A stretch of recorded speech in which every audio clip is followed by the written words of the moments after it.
Սոս Հակոբյան, Հայրենիք կուսակցության,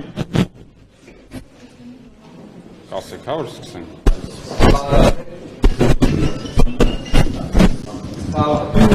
Սոս Հակոբյան, Հայրենիք կուսակցության գործադիր մարմնի անդամ, տեղի ունեցավ վիճակահանությունը, ես կարծում գլխավոր երևույթներն են, հա, այսօրվա հավաքվելու դա էր, թե որ կուսակցությունը կամ դաշինքը, որ համարն է ունենալու, Հայրենիք կուսակցությունը վաղ շաբաթին նոյեմբերի 16-ին սպասվելիք տեղական ինքնակառավարման մարմինների ընտրություններում ունենալու է 8-րդ համարը։ Մենք կարծում ենք, որ դա լավ թիվ է, 8-ը, ինչպես գիտեք, քրիստոնեական խորհրդաբանությամբ նոր կյանքի նաև խորհրդանշում է, քանի որ Աստված 6 օրում ստեղծեց երկիրը, երկինքը եւ այլ մնացած ամենը, 7-րդ օրը հանգստացավ եւ 8-րդ օրը սկսվեց կյանքը։ Հետևաբար նաև խորհրդանշում է, ես կարծում եմ վաղաշաբաթում դրանով իշխանափոխությունը, քաղաքացիական պայմանագրի իշխանազրկումը, Հայրենիք կուսակցությունը հանդես է գալիս հենց հաղթելու օրակարգով, ձևավորելու նոր իշխանություն վաղաշաբաթում, բնականաբար բացառելով քաղաքացիական պայմանագրի հետ որևէ քաղաքական իմաստով համագործակցությունը, դա երևի ավելորդ է անգամ ասել։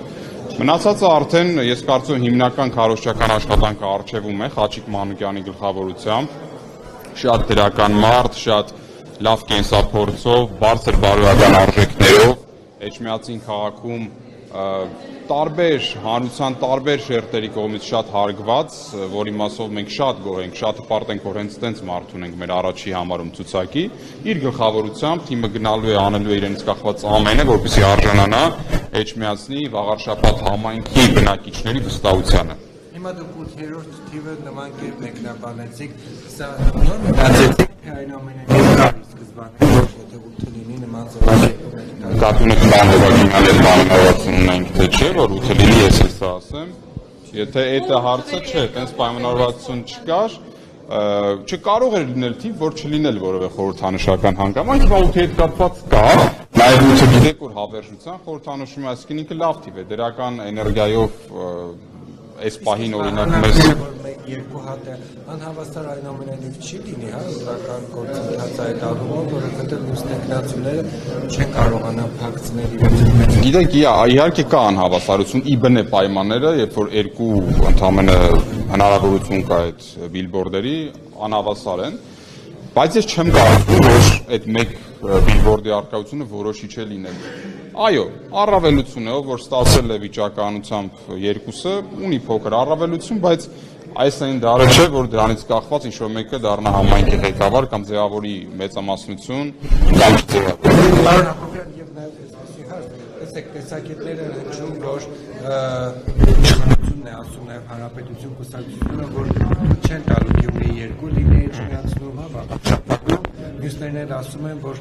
պետք է հարաքյար լինի, կա քննարկում արդյոք կամ սկսվելու է ընդդիմադիրների միջև, օրինակ եթե ինչ-որ մեկ առավելագույն ձայները հավաքի,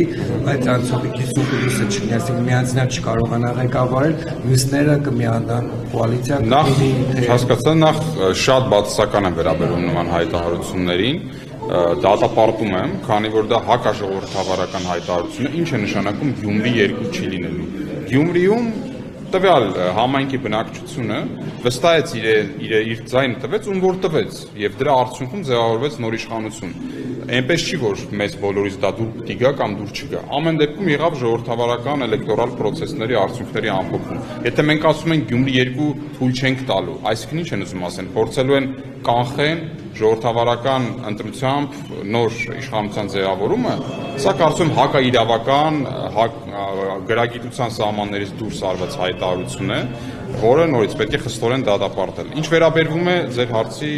բուն էությանը, այս պահին իհարկե, քանի դեռ որևէ արդյունք չկա, ընտրությունները չեն եղել, կոնկրետ ոչ մի բանի մասին խոսալ հնարավոր չէ, բայց մշտապես Հայրենիք կուսակցությունը հանդես է եկել այն դիրքերից, որ պետք է անենք մեզանից կախվածը քաղաքացիական պայմանագրին տեղերում տվյալ պայն տեղական ինքնակառավարման մարմինների ընտրություններում իշխանազրկելու համար։ Այսինքն մենք նման բացառումներ իհարկե չենք անում, կգա ժամանակը, արդյունքները կամփոփվեն, քաղաքական կոնսուլտացիաները կսկսեն եւ մեծ հույսով ենք, որ դրա արդյունքում Էջմիածին համայնքում կդադարի քաղաքացիական պայմանագիրը։ Պարոն Հակոբյան, Մանուկյանի հնարավորությունները ինչպես է գնահատում, իր մարդկային որակները դուք նշեցիք, իսկ ընդհանուր առմամբ ինչպես է գնահատում հնարավորությունին միանցնի հեռացնել Նիկոլ Փաշինյանին Խաչիկ Մանուկյանի դեմքով։ Տեսեք, մենք անելու ենք մեզանից կախված ամենը, որ պարոն Մանուկյանի գլխավորությամբ թիմը հավաքի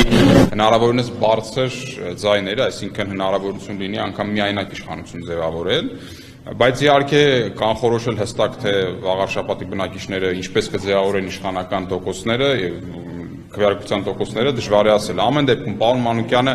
Խաչիկ Մանուկյանը այն կերպարն է, որ ես վստահ եմ ցանկացած Վաղարշապատի բնակիչ կուզենա իր համայնքի ղեկավարին տեսնել հենց Խաչիկ Մանուկյանի նման եւ փորձի առումով կառավարչական եւ կենսափորձի եւ բարոյական արժեքների եւ խոսքի եւ կեցվածքի առումով հենց այնպիսի մարդ, այնպիսի համայնքի ղեկավար, ինչպիսին Խաչիկ Մանուկյանն է, հետեւաբար ես գնահատում եմ շատ բարձր իր շանսերը ձևավորելու իշխանություն լինելու համայնքի ղեկավար։